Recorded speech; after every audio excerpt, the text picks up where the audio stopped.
শুভ সকাল বন্ধুরা। আজ সকাল সকাল আমি মাঠে চলে এসেছি। সবজির মাঠ। এখানে দেখা যাচ্ছে কত সুন্দর সর্ষের ফুল। পুরো মাঠটাই বেশিরভাগ সর্ষে গাছে ভর্তি। খুব সুন্দর সর্ষের ফুলগুলো ফুটেছে, দেখতে খুব ভালো লাগছে। প্রকৃতির এক অপরূপ দান। এই যে যে গাছগুলো আপনারা দেখছেন, এগুলো হলো আলু গাছ। আলু গাছ সার দিয়ে চাষিরা লাগিয়েছে। দেখতেও কত সুন্দর লাগছে। একটা সারির পর আর একটা সারি, তারপর আর একটা সারি। এই যে এখানে আমরা দেখতে পাচ্ছি পেঁয়াজ গাছ বসানো হয়ে গেছে। এই যে গাছগুলো আপনারা দেখছেন, এগুলো হলো লঙ্কা গাছ। তবে গাছগুলো একটু ছোট। লঙ্কা বেশ ভালোই ধরেছে মনে হলো।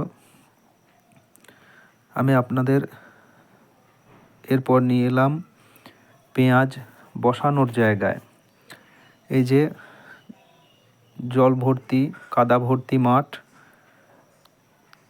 পেঁয়াজের বান্ডিল রাখা রয়েছে।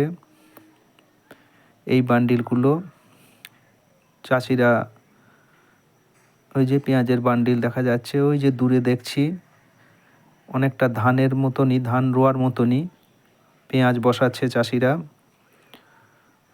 চাষিদের পরিশ্রম, চাষিদের দান আমাদের কাছে অবিস্মরণীয়। তাদের জন্যই আমরা দুবেলা দুটো খেতে পাই। তারা বহু কষ্ট করে জমিতে ফসল ফলান।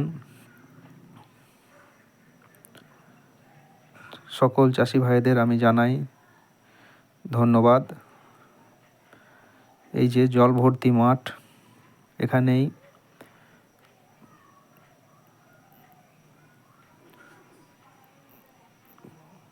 পেঁয়াজের চারাগুলো বসানো হচ্ছে। আপনারা দেখছেন, আমারও দেখে খুব ভালো লাগছিল। মনে হচ্ছিল আরও কিছুক্ষণ দেখি, কিন্তু হাতে সময় কম থাকায় আমাকে বাড়ি চলে আসতে হলো।